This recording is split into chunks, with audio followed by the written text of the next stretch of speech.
Assalamualaikum warahmatullahi wabarakatuh.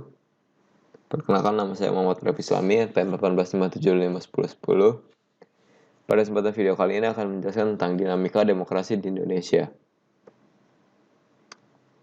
Tentu saja, kita mulai. Pertama, ada konsep demokrasi.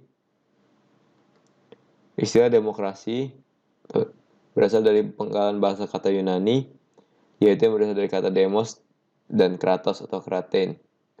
Demos berarti rakyat dan kratos berarti pemerintahan, sehingga demokrasi dapat diartikan sebagai pemerintahan rakyat.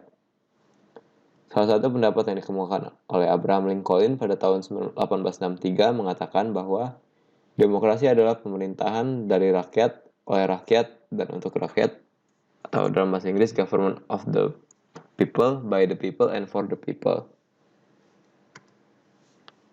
Lalu ada klasifikasi demokrasi. Berdasarkan titik berat perhatiannya, dibagi menjadi 3, yaitu demokrasi formal, material, dan gabungan. Berdasarkan ideologi, demokrasi dibagi yaitu demokrasi konstitusional atau liberal, yang kedua demokrasi rakyat atau proletar, yang ketiga ada demokrasi berdasarkan proses penyaluran kehendak rakyat. Ada demokrasi langsung dan tidak langsung. Lalu selanjutnya ada prinsip demokrasi.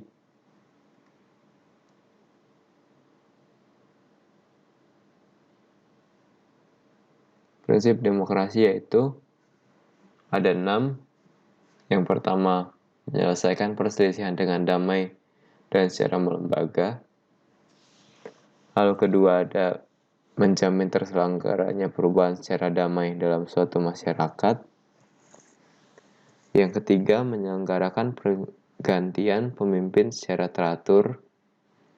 Yang keempat, membatasi pemakaian kekerasan sampai minimum. Kelima, prinsip demokrasi mengakui serta menganggap wajar adanya keanekaragaman. Dan prinsip demokrasi yang terakhir yaitu menjamin tegaknya keadilan. Lalu kita ke fungsi demokrasi. Fungsi demokrasi ada 4. Yang pertama, sistem politik yang memberikan kekuatan untuk memilih pemimpin rakyat dan pemerintahan secara bebas serta adil dalam pemilihan umum atau pemilu. Lalu fungsi demokrasi yang kedua, memberikan kebebasan bagi individu sebagai warga negara untuk dapat aktif berpartisipasi di dalam politik dan sebagai warga. Yang ketiga, memberikan perlindungan kepada hak asasi pada warga negara. Dan yang terakhir, fungsi demokrasi menghasilkan sebuah aturan yang berlaku kepada semua warga negara tanpa adanya pandang bulu. Selanjutnya ada pilar demokrasi. Pilar demokrasi ada 10. Yang pertama, menurut Ahmad Sanusi tahun 1993. Pertama, demokrasi berdasarkan ketuhanan yang Maha Esa, yang artinya seluk-beluk sistem serta perilaku dan dalam menyelenggarakan kenegaraan Republik Indonesia harus taat asas, konsisten atau sesuai dengan nilai-nilai dan kaidah-kaidah dasar ketuhanan yang Maha Esa. Lalu yang kedua, pilar demokrasi ada demokrasi dengan kecerdasan, yang artinya mengatur dan menyelenggarakan demokrasi menurut UUD 1945 bukan dengan kekuatan naluri, kekuatan otot, ataupun kekuatan massa semata-mata. Pelaksanaan demokrasi itu justru menuntut kecerdasan rohaniyah, kecerdasan akhlakiyah, kecerdasan rasional, dan kecerdasan emosional. Lalu yang ketiga ada pilar demokrasi yang berkedaulatan rakyat, yang artinya kekuasaan tertinggi ada di tangan rakyat. Secara prinsip, rakyat memiliki atau memegang kedaulatan dalam batas-batas tertentu. Kedaulatan rakyat dipercayakan pada wakil-wakil rakyat di MPR, yaitu terdiri dari DPR dan DPD dan DPRD. Yang keempat, pilar demokrasi ada demokrasi dengan rule of law, yaitu demokrasi dengan aturan hukum punya 4 makna penting. Yang pertama, kuasa negara RI itu harus mengandung, melindungi, serta mengembangkan kebenaran hukum atau legal truth, bukan demokrasi ugal-ugalan, demokrasi dagelan, ataupun demokrasi manipulatif. Yang kedua, demokrasi negara itu memberikan keadilan hukum atau legal justice, bukan demokrasi yang terbatas pada keadilan formal dan pura-pura. Yang ketiga, kekuasaan negara itu menjamin kepastian hukum atau legal security, bukan demokrasi yang memberikan kesemerawutan atau anarki. Lalu yang terakhir, kekuasaan negara itu mengembangkan manfaat atau kepentingan hukum atau legal interest seperti kedamaian dan pembangunan, bukan demokrasi yang justru mempopulerkan fitnah dan hujatan atau menciptakan perpecahan, permusuhan, maupun kerusakan. Pilar demokrasi yang kelima yaitu demokrasi dengan pembagian kekuasaan negara, yang artinya demokrasi menurut UUD 1945 mengakui kekuasaan negara RI tak terbatas secara hukum. Demokrasi dilakukan dengan pemisahan kekuasaan negara dan diserahkan kepada badan-badan negara yang bertanggung jawab. Menurut UUD 1945, demokrasi mengenal pembagian dan pemisahan kekuasaan, yaitu division and separation of power, dengan sistem pengawasan dan pertimbangan, yaitu check and balance. Pilar demokrasi yang keenam yaitu demokrasi dengan HAM, yang mana demokrasi menurut UUD 1945 mengakui HAM yang tujuannya bukan saja menghormati hak-hak asasi, melainkan untuk meningkatkan merambat dan martabat dan derajat manusia seutuhnya. Lalu pilar yang ketujuh ada demokrasi dengan pengadilan yang merdeka. Artinya, demokrasi menurut Undang-Undang Dasar 1945 menghendaki pemberlakuan sistem pengadilan yang merdeka atau independen, memberi peluang seluas-luasnya pada semua pihak yang berkepentingan untuk mencari dan menentukan hukum yang seadil-adilnya. Di muka pengadilan yang merdeka itu, penggugat dengan pengacaranya, penuntut umum, dan terdakwa dengan pengacaranya mempunyai hak yang sama. Untuk mengajukan considerance atau pertimbangan, dalil-dalil, fakta-fakta, saksi, alat pembuktian, dan petitumnya. Kalau yang ke-8, pilar demokrasi ada demokrasi dengan otonomi daerah, yaitu otonomi daerah merupakan pembebasan terhadap kekuasaan negara, khususnya kekuasaan legislatif dan eksekutif di tingkat pusat, dan lebih khusus lagi pembatasan atas kekuasaan presiden. Undang-Undang Dasar 1945 secara jelas memerintahkan pembentukan daerah-daerah otonom pada provinsi dan kabupaten atau kota. Urusan pemerintahan diserahkan pemerintah pusat ke pemerintah daerah. Dengan peraturan pemerintah, daerah-daerah otonom dibangun dan disiapkan untuk mampu mengatur dan menyelenggarakan urusan pemerintahan sebagai urusan rumah tangganya sendiri. Lalu yang ke-9, ada demokrasi dengan kemakmuran, yaitu demokrasi bukan hanya soal kebebasan dan hak, kewajiban dan tanggung jawab, asal mengorganisir kedaulatan rakyat atau pembagian kekuasaan kenegaraan. Demokrasi bukan hanya soal otonomi daerah dan keadilan hukum. Bersamaan dengan itu semua, demokrasi menurut Undang-Undang Dasar 1945 ditunjukkan untuk membangun negara kemakmuran atau welfare state oleh dan untuk sebesar-besarnya rakyat Indonesia. Lalu yang terakhir, pilar demokrasi yaitu demokrasi yang berkeadilan sosial. Artinya demokrasi menurut Undang-Undang Dasar 1945 menggariskan keadilan sosial di antara berbagai kelompok, golongan, dan lapangan masyarakat. Tidak ada golongan, lapisan, kelompok, satuan, atau organisasi yang jadi anak emas yang diberi berbagai keistimewaan atau hak-hak khusus.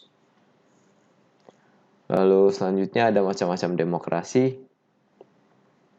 Menurut Septi Nurwijayanti dan Nanik Prastyoningsih tahun 2009.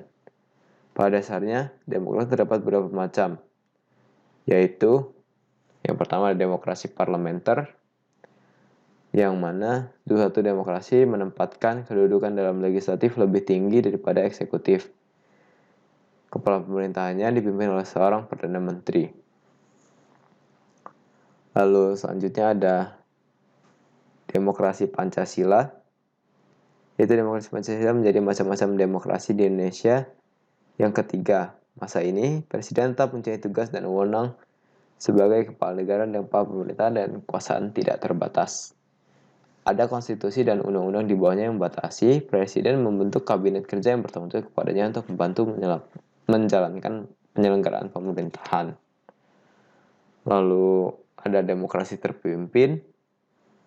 Setelah dikeluarkannya dekret tahun 1959, Indonesia kembali kepada UUD 1945. Namun, pada masa ini tidak sepenuhnya dilaksanakan. Presiden sebelumnya sudah mengeluarkan pernyataan tentang demokrasi terpimpin pada saat Sidang Dewan Konstituante tahun 1956. Lalu yang terakhir ada demokrasi Pancasila era reformasi. Dari beberapa jenis demokrasi yang diterapkan di Indonesia tersebut, demokrasi Indonesia tetap berpegang teguh pada Pancasila sebagai ideologi negara. Sebagai bukti bahwa demokrasi di Indonesia masih kokoh, sistem demokrasi ini juga diterapkan dalam kehidupan sehari-hari.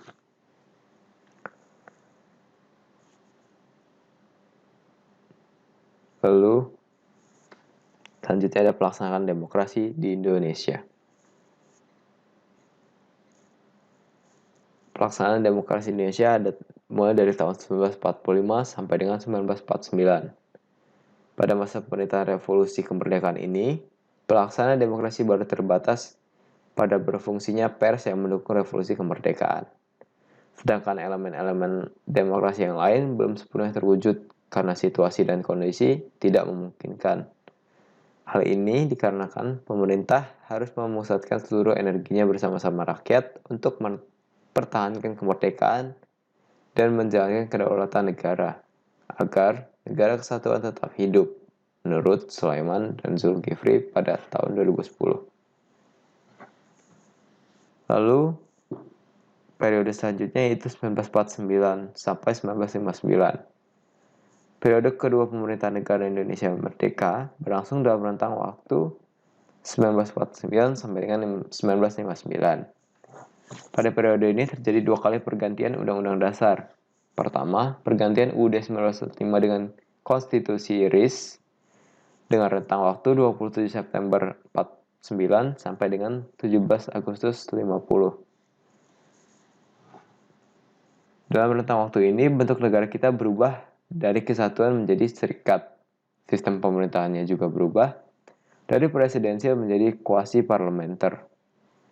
Lalu yang kedua, pergantian konstitusi RIS dengan UUD sementara pada tahun 1950 dengan rentang waktu 17 Agustus 1950 sampai 5 Juli 1959. Periode pemerintahan ini, bentuk negara kembali berubah menjadi negara kesatuan dengan sistem pemerintahan menganut sistem parlementer.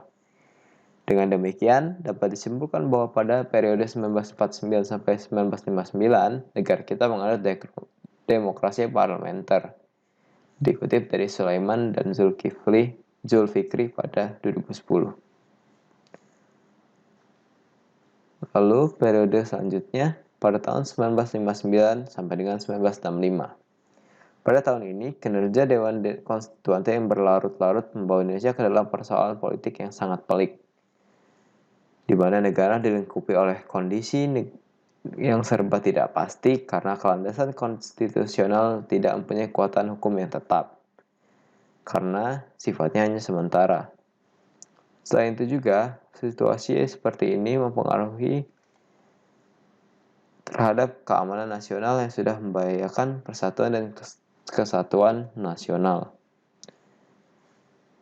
menurut Sulaiman dan Zulfikri.